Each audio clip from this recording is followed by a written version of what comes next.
Hello! It's a terrible couple of days we've been having here and it's grounded me, so I thought rather than just sit here and moan about it, I'll do a bit of a news video. But before we get into it, a quick reminder to please like or dislike this video if you don't like it. Click on that subscribe button, click the link to the bell so you know when I'm uploading videos, and be excellent to each other because at least most of those will really help me out.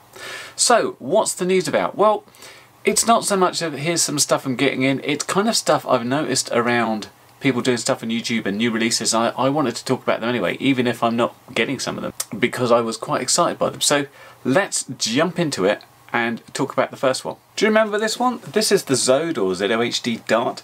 Really great fixed wing plane, and you could take it apart. These come off, it goes back in its box. And it flies great as well, at least 25-30 minutes, even if you're hooning about on a 1.3 amp free cell. And I flew this not too many months ago with a friend, and I had such fun. It really did invigorate me to get back into doing more fixed wing stuff again, because it's just so cool. Anyway, if you haven't been living under a rock, you will notice that Zod have brought out their Dart XL Extreme. It's a 1000mm wing, so a 1 metre. It's built in much the same way with the swept forward wings, but it's got a really large space in the nose. It's got space for a flight controller. It's got a motor which will run, I think, a 9-inch prop. It's designed to run off a 3300 mAh 4S battery. It looks really interesting. It kind of looks, I've said before about how RC models and the hobby sort of tends to go on trends, especially in fixed wing. And I kind of remember the Mini Talon being a big thing where everybody was jumping on it, because it was something you could fly in various ways. It would stay up in the air. You could load up with huge batteries and really get a lot out of it.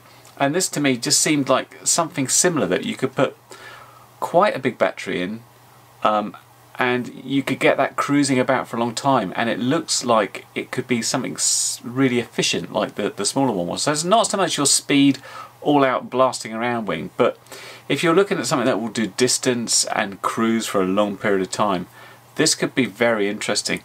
So I've been watching Painless 360's initial video of it, and I know he was talking about this one a while and looking forward to it. So I'll be tuned in to watch Lee's stuff coming out later, because I know he's going to do an awesome job putting it together and showing how he puts it together. And the reason I think this goes just above and beyond what the Mini Talon did before is, again, you can break it down really easy. It's just so portable. That is just so key. And when you're getting to a metre wing, which is pretty big, they can get a bit of a pain to transport around. So this is killer. So if you haven't checked that out yet, take a look at it, because I think that's going to be the next big thing in fixed wing. But another possible big thing in fixed wing. Do you remember this one? This is the Mini Race Wing from Flyball.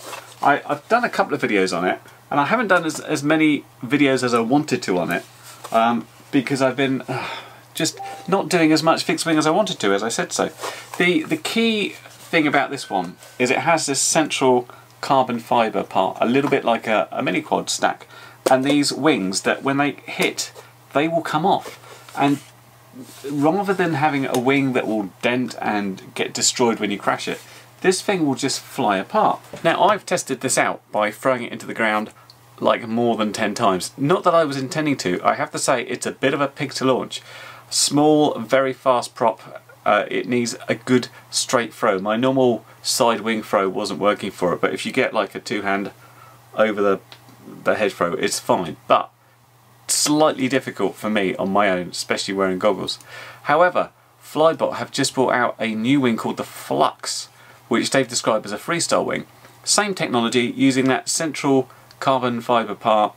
They've put extra spaces on so you can fit a flight controller in there and a variety of typical FPV cameras at the moment.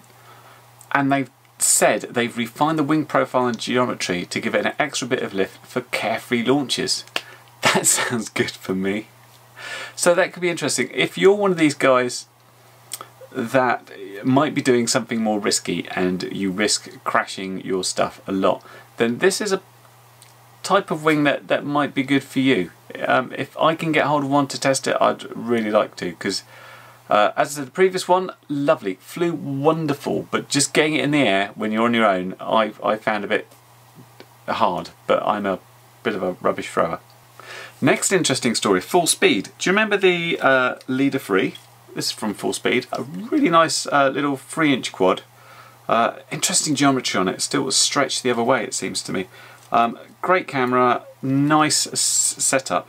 If you've been looking at Lewis Lead from Full Speed's YouTube channel, you will notice he's been putting out some demos of a Tiny Whoop style quad they've been making. It's going to be called the Tiny Leader 40 because 40mm props is what it uses. So I'm guessing it's going to be about 75mm style, a bit like the Mobula. The Mobula uses 40mm props. But a really interesting looking spec in this. F4 flight controller, 7A ESCs running D-Shot, a Cadax Micro V2 cam, which is a lot better than the normal things you get in here, and a 25 to 600 milliwatt VTX running the IRC Tramp protocol.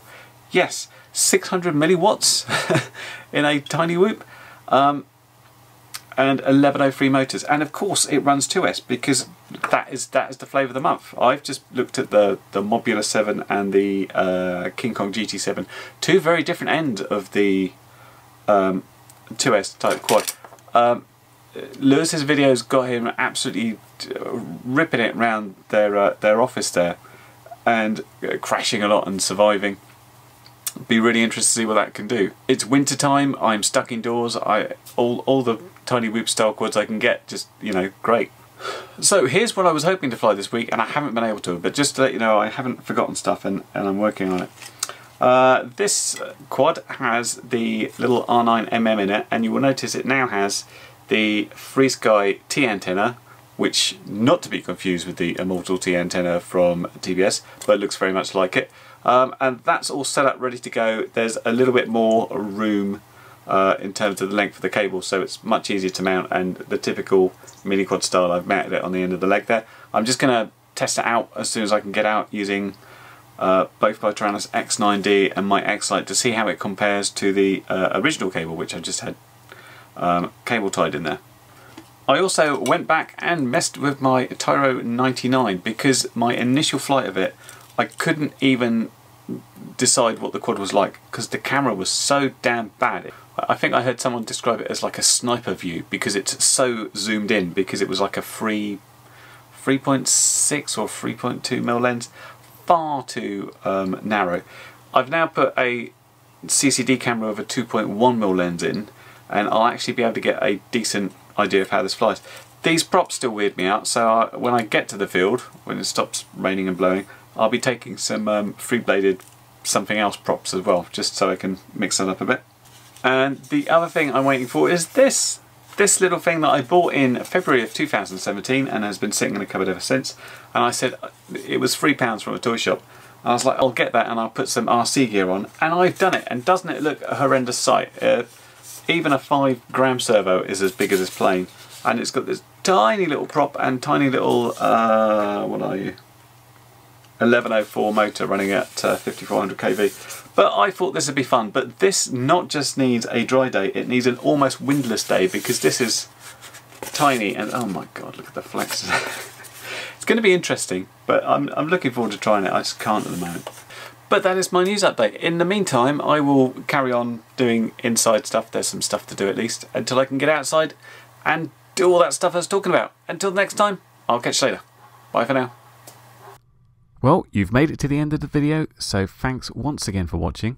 If you like what you saw, then please consider subscribing, and if you really like what you saw, then be sure to check out the link to my blog for a variety of ways in which you can help support this channel.